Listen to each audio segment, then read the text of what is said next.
बच्चों, welcome to Rajiv classes. आज हम आपके लिए पॉलिनोमियल्स के कुछ क्वेश्चंस लेकर आए हैं। जैसा कि हमने आपको पहले ही कहा था कि कॉन्सेप्ट ख़त्म होने के बाद आपके लिए क्वेश्चंस कराएंगे हम, ठीक है। और उससे पहले अगर आपने वो कॉन्सेप्ट की वीडियो नहीं देखी है तो आप जाकर देखें ताकि आपको समझने में दिक्कत ना हो, ठीक है। तो हमारे जो इस टॉपिक का जो सबसे इम्पोर्टेंट पार्ट है वो है रिलेशनशिप बिटवीन द जीरोज़। तो आज हम रिलेशनशिप बिटवीन द जीरोज़ के कुछ क्वेश्चंस करेंगे जैसे जैसे वो पूछ सकता है। फॉर एग्ज़ाम्पल, उससे पहले आपको जानना पड़ेगा कि क्या क्या उसके अंदर इम्पॉर्टेंट है। सबसे पहला कि अगर मैं रिलेशनशिप की बात करूं, तो अगर मैं रिलेशनशिप की बात करता हूं तो आपको पता है कि सम ऑफ जीरोज़ क्या क्या होते हैं। सम ऑफ जीरोज़ क्या क्या होते हैं? Alpha plus beta is equal to minus b upon a. और जो प्रोडक्ट है वो क्या होता है मेरा? Alpha beta is equal to c upon a, where a, b, c are the coefficient and the constant from the general equation of the polynomial। अगर मैं क्वाड्रेटिक इक्वेशन की बात करूं तो क्वाड्रेटिक इक्वेशन की जो जनरल फॉर्म होती है वो क्या होती है? वो x square plus b x plus c ये होती है। तो इसी में से ए, बी और सी इसी में से आया है, ठीक है। तो इस रिलेशन को याद रखना। अब देखो, इस रिलेशन को याद रखने से पहले आपको कुछ आइडेंटिटीज़ भी याद रखनी पड़ेगी माइंड में। वो कौन सी आइडेंटिटी? देखो, जैसे कि अगर मैं बात करूँ आपसे, ए प्लस बी का जो होल स्क्वायर होता है वो क्या होता है? A square plus b square plus 2ab। और ए माइनस बी का जो स्क्वायर होता है वो होता है a square plus b square minus का 2ab। And the third important is a square minus b square, a minus b, a plus b. Okay, ये हमारे पास तीन इंपॉर्टेंट है। अभी और भी आते हैं, लेकिन फिलहाल के लिए आज हम जो क्वेश्चंस करेंगे वो आपके इन क्वेश्चनों से, इन आइडेंटिटी से हो जाएगा, ठीक है। तो स्टार्ट करते हैं। देखो, पहला क्वेश्चन क्या है? पहला क्वेश्चन है कि इफ, सबके लिए क्वेश्चन सेम रहेगा, if alpha and beta are the zeros of the given polynomial px is equal to 3x square plus 2x plus 1। Okay, this is your polynomial. आपको निकालना है फाइंड द वैल्यू ऑफ, ठीक है, first part alpha plus beta, second alpha beta, third alpha plus beta plus alpha beta, fourth alpha square plus beta square, fifth alpha upon beta plus beta upon alpha, sixth alpha upon beta plus beta upon alpha minus 3 alpha beta plus alpha square beta square. Okay, हमको ये कुछ questions है जो कि इसी पर based है। बहुत सिंपल से क्वेश्चन है, कोई ज़्यादा दिक्कत नहीं होने वाली आपको, ठीक है। तो स्टार्ट करते हैं, ठीक है। अब जैसे कि आप स्टार्ट करते हैं हम फर्स्ट पार्ट से। जैसे कि तुम जानते हो, अगर हमारे पास पॉलिनोमियल ये है तो यहाँ से जो ए की वैल्यू है वो क्या आने वाली है? 3, और बी की वैल्यू क्या आने वाली है? हमारी 2, और सी की वैल्यू क्या आने वाली है? हमारी 1, ठीक है। अब इसको उठाते हैं क्वेश्चन को, ठीक है। स्टार्ट करते हैं। देखो, जैसे कि हमारा फर्स्ट पार्ट था, first part is alpha plus beta. Alpha plus beta क्या होता है हमारा? माइनस बी अपॉन ए। तो माइनस बी क्या था हमारा? यहाँ पर देखो, माइनस बी क्या है? ये हमारी वैल्यूज़ दिखाई दे रही है यहाँ पर, ये हमारी वैल्यूज़ हैं, ठीक है। पार्ट्स आप लोगों ने पहले देख लिए होंगे, नहीं अगर अभी आपको रीचेक करना है तो आप रिवाइंड करके देख लीजिएगा, ठीक है। माइनस बी क्या है? 2 अपॉन ए की वैल्यू क्या है? 3। सेकेंड पार्ट क्या है? सेकेंड पार्ट है अल्फ़ा बीटा की वैल्यू होती है सी अपॉन ए। तो सी की वैल्यू क्या है? सी की वैल्यू है 2 और ए की वैल्यू कितनी है? सॉरी, सी की वैल्यू हमारी 1 है और ए की वैल्यू कितनी है? 3। अब देखो, थर्ड पार्ट जो इम्पोर्टेंट है तो डायरेक्ट हो गया। थर्ड भी कुछ ज़्यादा इंपॉर्टेंट नहीं है, थर्ड भी डायरेक्ट ही है। देखो, अल्फ़ा प्लस बीटा की वैल्यू ये है और अल्फ़ा बीटा की वैल्यू ये है। फर्स्ट पार्ट से अल्फ़ा प्लस बीटा की वैल्यू कितनी आई है? 2/3, और सेकंड पार्ट से अल्फ़ा बीटा की वैल्यू कितनी आई है? 1/3। एलसीएम लोगे तो क्या आ जाएगा? -2 + 1/3 इज इक्वल टू -1/3। ओके, अब आते हैं फोर्थ पार्ट पर। देखो, फोर्थ पार्ट इंपॉर्टेंट है। जैसे कि मैंने आपको बताया था, आपको निकालना है अल्फ़ा प्लस बीटा का स्क्वायर, ठीक है। अल्फ़ा प्लस बीटा का स्क्वायर। तो देखो, alpha plus beta square, alpha square plus beta square, ठीक है। अब alpha square plus beta square आया कहाँ से होगा? देखो अल्फ़ा प्लस बीटा स्क्वायर हमारा कहाँ से आया होगा? अल्फ़ा प्लस बीटा का होल स्क्वायर से, अल्फ़ा प्लस बीटा के होल स्क्वायर से आया होगा। क्यों? अगर इसको ओपन करेंगे तो alpha square plus beta square आ जाएगा। लेकिन हाँ, एक बात हमको ध्यान रखनी पड़ेगी, आर्डिनेट में हमको पता है कि अल्फ़ा प्लस बीटा का जो होल स्क्वायर होता है वो क्या होता है? वो होता है alpha square plus beta square, plus में 2 अल्फ़ा बीटा भी होता है। तो प्लस में 2 अल्फ़ा बीटा आपका कहाँ से आएगा? यहाँ से एक्स्ट्रा आएगा, लेकिन आपको तो उसकी वैल्यू नहीं चाहिए होगी, तो यहाँ से जो एक्स्ट्रा आएगा उसमें से उसको माइनस कर दो। समझ आया? देखो अगर तुम इस एक्सप्रेशन को याद एक्सपेंड करोगे तो यहाँ से कि देखो alpha square plus beta square plus 2 alpha beta आएगा माइनस का 2 अल्फ़ा बीटा, तो इस पूरे से ये पूरा कट जाएगा तो क्या बचेगा? ये बचेगा। तो इसका मतलब मैं इसको ये लिख सकता हूँ, ठीक है। तो अगर मैं इसको ये लिख सकता हूँ तो हमको क्या वैल्यू निकालनी है? हमको उसकी वैल्यू निकालनी हो चाहे इसकी वैल्यू निकालनी हो, एक ही बात है। अल्फ़ा प्लस बीटा की वैल्यू कितनी थी? 2/3, 2/3 का square minus 2 into alpha beta means 1/3, तो यहाँ से आंसर आ जाएगा 4/9 माइनस 2/3। ओके, 4/9 माइनस 2/3 एलसीएम लोगे तो आ जाएगा 9, यहाँ आ जाएगा 4, यहाँ बन जाएगा 3 से मल्टीप्लाई करना पड़ेगा तो 2 3 जा 6, तो आंसर आ जाएगा -2/9। कोई डाउट? ऐसे ही हमारा जो नेक्स्ट पार्ट है, नेक्स्ट पार्ट सारे इंपॉर्टेंट होंगे, ठीक है। नेक्स्ट पार्ट क्या है हमारा? देखो नेक्स्ट पार्ट है हमारा फिफ्थ पार्ट। नेक्स्ट पार्ट बोला उसने alpha upon beta plus beta upon alpha. अब इसकी वैल्यू निकालनी है। इसकी वैल्यू निकालने के लिए आपको पता होना चाहिए कि उन सब की वैल्यू क्या। अब देखो सिंप्लीफाई करने का तरीका क्या है, ना तो आपको अल्फ़ा पता है ना आपको बीटा पता है, तो आप क्या करो? एलसीएम ले लो। अब एलसीएम ले लोगे तो देखो इसका एलसीएम आया अल्फ़ा बीटा, इसके नीचे बीटा पहले से है तो आपको किससे मल्टीप्लाई करना पड़ेगा? अल्फ़ा से। तो आप अल्फ़ा से मल्टीप्लाई करोगे तो ऊपर अल्फ़ा पहले से ही है तो यहाँ हो जाएगा अल्फ़ा स्क्वायर और यहाँ हो जाएगा बीटा स्क्वायर। हो जाएगा कि नहीं हो जाएगा? चाहे आप इसकी वैल्यू लिखानो चाहे इसकी वैल्यू लिखानो, एक ही बात है। तो अभी जैसा कि आपने लिखाना था फोर्थ पार्ट में, क्या alpha square plus beta square की वैल्यू कितनी आई थी बताओ? देखो -2/9, तो -2/9 आपकी उसकी वैल्यू आ रखी है, तो इसकी वैल्यू हमने क्या पुट कर दी? -2/9 और अल्फ़ा बीटा की वैल्यू कितनी थी हमारी? 1/3। ओके, कोई डाउट? देखो इसमें क्या है आपका 1/3 है ना अल्फ़ा बीटा की वैल्यू, ठीक है, याद रहेगा। तो अब इसको सिंप्लीफाई करना है तो ये हो जाएगा -2/9 इंटू ऊपर जाएगा तो ये रेसिप्रोकल हो जाएगा, तो 3 1 जा 3 3 जा, तो आ जाएगा -2/3। कोई डाउट?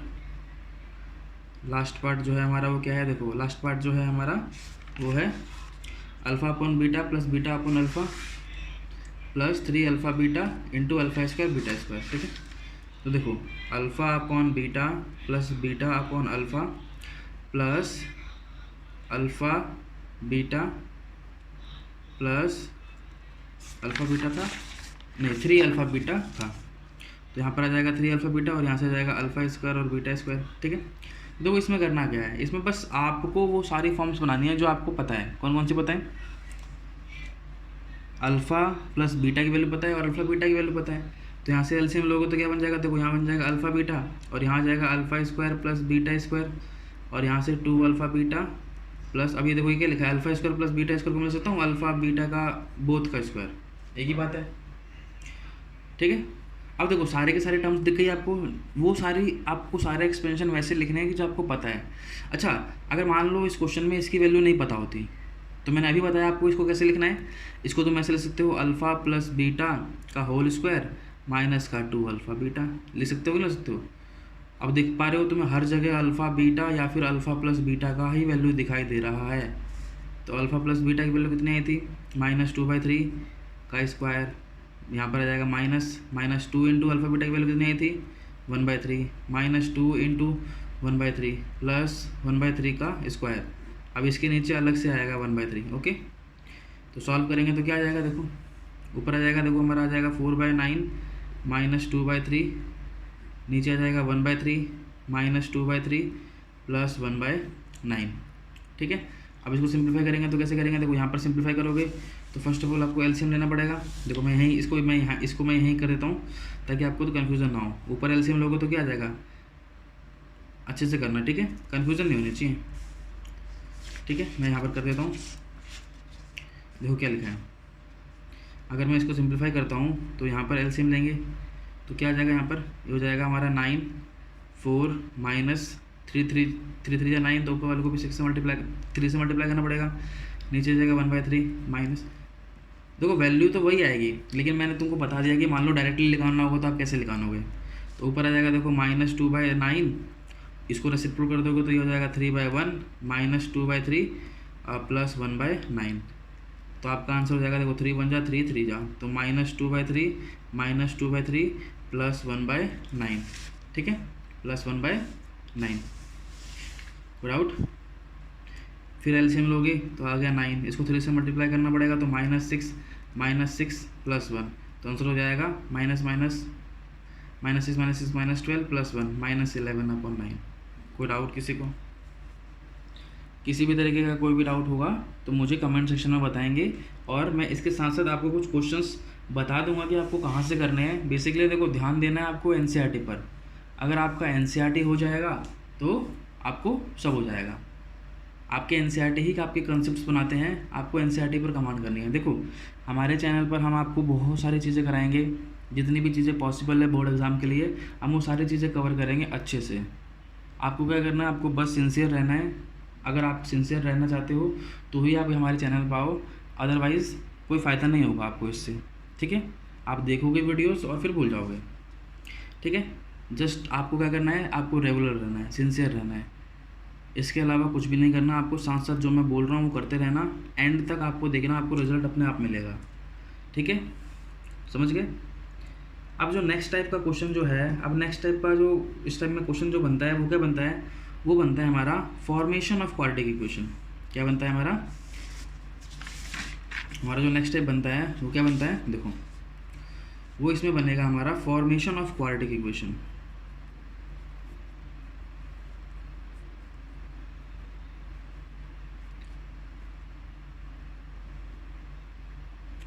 ठीक है, अब देखो फॉर्मेशन ऑफ क्वाड्रेटिक इक्वेशन कैसे कैसे, क्या मतलब है इसका, देखो इसका मतलब ये है कि आपको ना इक्वेशन में रूट्स में सम और प्रोडक्ट दे रखा होगा और आपको बताना पड़ेगा कि इक्वेशन कौन सी है। फॉर एग्जांपल मैं कह रहा हूँ कि आपको बताना है, क्वेश्चन है हमारा फाइंड क्वाड्रेटिक इक्वेशन, ठीक है, या फिर क्वाड्रेटिक इक्वेशन को बोल देगा या तो पॉलिनोमियल बोल देगा, एक ही बात है, ठीक है, क्योंकि आप पॉलिनोमियल पढ़ रहे हो तो इक्वेशन हमारा चैप्टर नंबर 4 में आएगा। देखो इक्वेशन और पॉलिनोमियल सिर्फ माइनर सा डिफरेंस है, इक्वेशन में हम इक्वल टू लिख देंगे और इसमें जो है वो इक्वल टू नहीं आ रहा, क्योंकि इसमें पॉलिनोमियल की बात चल रही है, ठीक है।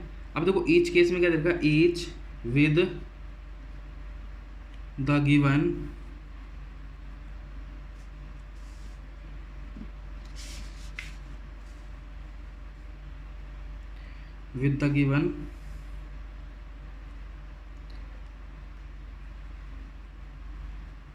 number as the sum and product of its zeros, ठीक है। मतलब क्या है कि आपको कुछ नंबर्स दे रखे हैं जिसमें आपको उनके जीरोस का सम दे रखा है और उनके जीरोस का प्रोडक्ट दे रखा है, मीन्स रिवर्स ऑर्डर में है। फर्स्ट पार्ट में देखो क्या लिखा है यहाँ पर 1/4 और यहाँ लिखा है -1, मीन्स कहने का मतलब क्या है कि आपका जो जीरोस है ना, आपका जो जीरो है वो क्या है, वो ये कहना चाह रहा है कि उसका जो सम है वो ये है और प्रोडक्ट जो है वो ये है, ठीक है। तो आपको बताना है कि वो ऐसी कौन सी क्वाड्रेटिक इक्वेशन है जिसका सम ये है और प्रोडक्ट ये है। तो देखो आप लेट कर लोगे, क्या लेट करो कि अल्फ़ा एंड बीटा जो है ना, alpha and beta are the zeros, ठीक है। और पॉलिनोमियल क्या होगा, polynomial be ax² plus bx plus c, समझ आया, ये हमारा पॉलिनोमियल होगा। तो आपको क्या करना है, आपको a b c की ही तो वैल्यू बतानी है। अगर आपको a b c की वैल्यू पता लग जाएगी तो आप इसका आंसर नहीं बता दोगे। तो आपको क्या दे रखा है, आपको दे रखा है सम कितना है 1/4। अब सम क्या होता है, सम होता है अल्फ़ा प्लस बीटा। अब अल्फ़ा प्लस बीटा क्या होता है, ये होता है -b/a और इसकी वैल्यू क्या दे रखी है 1/4। तो अगर मैं इससे कंपेयर करता हूँ तो 1 को लिख सकता हूँ 1/-1/4, लिख सकता हूँ ना। तो यहाँ से जो b की वैल्यू आती है वो कितनी आती है, वो आती है -1 और a की वैल्यू कितनी आती है 4। समझ आया? कंपैरिजन से न्यूमरेटर को मैंने न्यूमरेटर से कंपेयर करा है और डिनोमिनेटर को मैंने डिनोमिनेटर से कंपेयर करा है। समझ आया ना? दूसरी बात, अब देखो ये अभी फाइनलाइज नहीं है, मैंने आपको बताया था फाइनलाइज नहीं है अभी। नीचे वाले केस से भी दोनों की जगह से सेम आना चाहिए ए, जैसे कि मैंने आपको कंसेप्ट वाली वीडियो में बता रखा था कि ए दोनों ही जगह से सेम आना चाहिए। अब यहाँ पर क्या दे रखा है आपको, दे रखा है प्रोडक्ट। क्या दे रखा है? प्रोडक्ट। तो प्रोडक्ट क्या होता है? प्रोडक्ट होता है अल्फ़ा बीटा, और अल्फ़ा बीटा की वैल्यू क्या दे रखी है -1। आपका क्या होता है? प्रोडक्ट जो होता है वो C/A होता है। अब देखो C/A की वैल्यू जो है वो -1 है, ठीक है। अब यहाँ पर -1 लिखा है, उससे कोई बड़ा इशू नहीं है, लेकिन नीचे भी -1 है, क्योंकि एक के साथ कुछ नहीं लिखा तो 1 होगा बाय डिफ़ॉल्ट। डिनोमिनेटर तो 1 होता ही होता है ना। लेकिन यहाँ पर देखो, यहाँ से a की वैल्यू दूसरी आ रही है और यहाँ से a की वैल्यू 4 आ रही है, तो आपको क्या करना पड़ेगा? a की वैल्यू को बराबर करना पड़ेगा। अगर उल्टा होता तो यहाँ पर 1 आती, यहाँ 4 आती, तो क्या करते आप? आपको क्या करना पड़ता? आपको ना यहाँ बराबर करना पड़ता। समझ आया ना? कैसे बराबर करोगे? देखो, इसको भी 4 से मल्टीप्लाई कर दो और इसको भी, तो आपका C/A जो है वो बन जाएगा -4/4। तो यहाँ से कंपेयर करोगे तो यहाँ से क्या आ जाएगा? यहाँ से C की वैल्यू जो हो जाएगी वो -4 हो जाएगी और A की वैल्यू क्या हो जाएगी? वो 4 हो जाएगी। देखो, अब दोनों ही जगह से आपका आंसर आ जाएगा। समझ आया ना? क्लियर? कोई डाउट? तो आपका जो पॉलिनोमियल है, पॉलिनोमियल जो है वो क्या बन जाएगा? देखो, पॉलिनोमियल था ax² plus bx plus c, ये था ना पॉलिनोमियल, बताओ, ठीक है, ये था।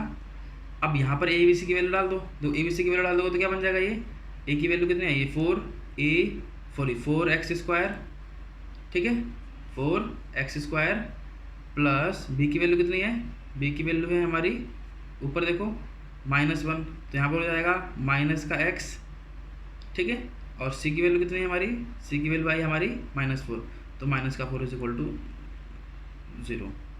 तो हमारा 4x² - x -4, ठीक है। अब यहाँ पर 0 नहीं लिख सकते अभी, क्योंकि पॉलिनोमियल बोला है, तो आप इसको ऐसे लिखो, जो हमारा px है वो किसके इक्वल हो जाएगा? ये हो जाएगा। समझ आया? कोई डाउट? ठीक है।